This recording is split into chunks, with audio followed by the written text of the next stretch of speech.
Bloque 1. Generalidades y anatomía de la ACM. 1. ¿Cuáles son los tres grupos en los que se dividen los síndromes cerebrovasculares según el video? Respuesta: infarto de un vaso grande dentro de la circulación anterior, infarto de un vaso grande dentro de la circulación posterior, infarto de vasos pequeños en cualquiera de estos lechos vasculares. 2. ¿A qué se debe casi siempre la oclusión de la porción proximal de la arteria cerebral media o de sus ramas principales? Respuesta: a un émbolo, trombo, de origen arterio-arterial, cardíaco o de origen desconocido. El video aclara que no se debe habitualmente a una aterotrombosis intracraneal. 3. ¿Qué factor anatómico impide que la estenosis de la arteria cerebral media se acompañe de síntomas en muchos pacientes? Respuesta: la formación de circulación colateral a través de los vasos leptomeningeos.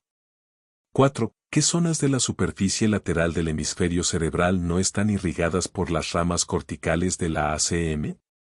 Respuesta: el polo frontal y una franja en el borde supero-interno de los lóbulos frontal y parietal, irrigados por la arteria cerebral anterior, las circunvoluciones temporales inferiores y el polo occipital, irrigados por la arteria cerebral posterior.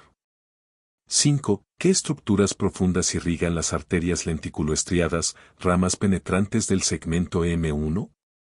Respuesta: putamen y globo pálido externo, brazo posterior de la cápsula interna y corona radiada adyacente, la mayor parte del núcleo caudado.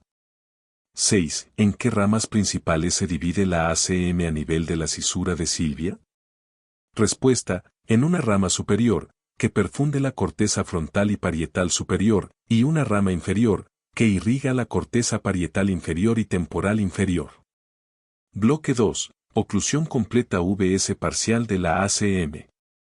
7. ¿Cuál es la tríada clásica de síntomas contralaterales que se produce por la oclusión completa en el origen de la ACM? Respuesta: hemiplegia contralateral, hemianestesia contralateral, hemianopsia homónima contralateral. 8. En una oclusión completa de la ACM, ¿hacia qué lado se desvía la mirada del paciente durante los primeros 2 días? Respuesta: hacia el lado ipsilateral, el mismo lado de la lesión cerebral. 9. ¿Qué síntomas adicionales ocurren si la oclusión completa de la ACM lesiona el hemisferio dominante? Respuesta: afasia global y disartria, esta última por la debilidad de los músculos faciales. 10. ¿Qué síntomas clínicos ocurren si la oclusión completa afecta al hemisferio no dominante? Respuesta: anosognosia, falta de conciencia de la enfermedad, apraxia constructiva, inatención, negligencia, para la mitad contralateral del cuerpo. 11. ¿Por qué se desarrollan la mayoría de los síndromes parciales de la ACM? Respuesta: debido al flujo sanguíneo colateral cortical o a que un émbolo penetra en la porción proximal sin ocluirla por completo, fragmentándose y desplazándose hacia las ramas distales de una sola rama. Bloque 3. Síndromes por oclusión de ramas específicas. 12. ¿Cómo se manifiesta clínicamente la oclusión de una sola rama distal de la ACM, síndrome braquial u opercular frontal?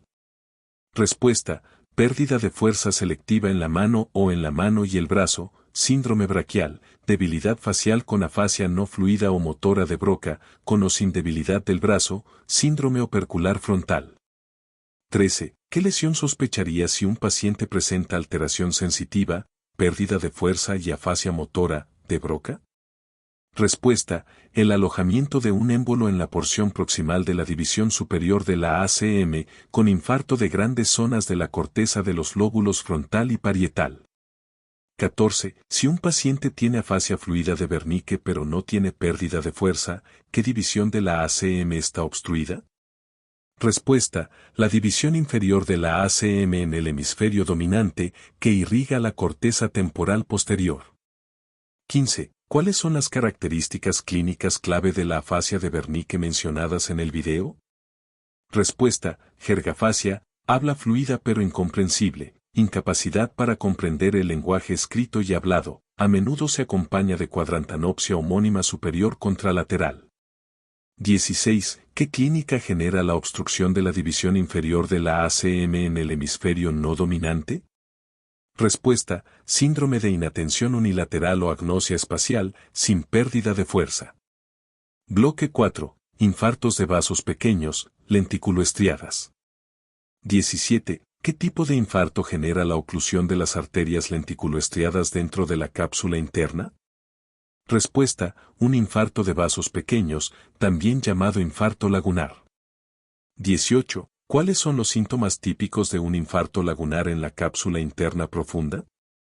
Respuesta, provoca síntomas de apoplejía motora pura o sensitivomotora contralateral a la lesión. 19. ¿Cómo progresa la debilidad muscular si la isquemia avanza en sentido posterior desde la rodilla de la cápsula interna? Respuesta, comienza con debilidad de los músculos faciales, seguida por los del brazo, y por último los de la pierna. 20. ¿Qué manifestaciones caracterizan al síndrome lagunar de disartria o torpeza? Respuesta, disartria acompañada de ataxia de la mano contralateral a la lesión. 21. ¿Qué trastornos del movimiento se han señalado en infartos lagunares que afectan al globo pálido y al putamen? Respuesta, aunque muchas veces tienen escasos signos clínicos, se han asociado con casos de parkinsonismo y hemibalismo.